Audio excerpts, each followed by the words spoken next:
La Corée du Sud, les États-Unis et le Japon ont décidé de renforcer leur coordination face à la menace nord-coréenne. Leurs ministres de la Défense ont tenu samedi une réunion trilatérale en marge du dialogue de Shangri-La, le forum annuel sur la sécurité de l'Asie à Singapour.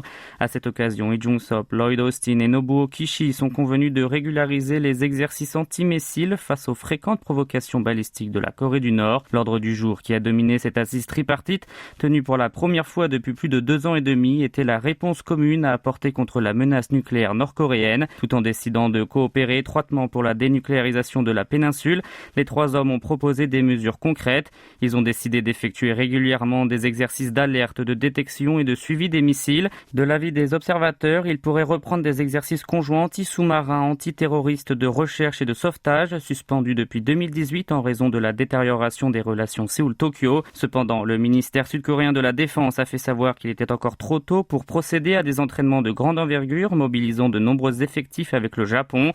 Il y a aussi souligné la nécessité d'adopter une approche différente vis-à-vis des manœuvres coordonnées avec les USA et celles avec son voisin. Avant cela, lors de leur entretien bilatéral entre Lee et Austin, il a été convenu de poursuivre des discussions pour renforcer la capacité de dissuasion contre la prolifération, y compris le déploiement à temps des actifs stratégiques américains. Le secrétaire à la défense des États-Unis a pour sa part profité pour remercier les efforts du gouvernement sud-coréen concernant l'installation de la base du bouclier antimissile américain à Sangju en Corée du Sud.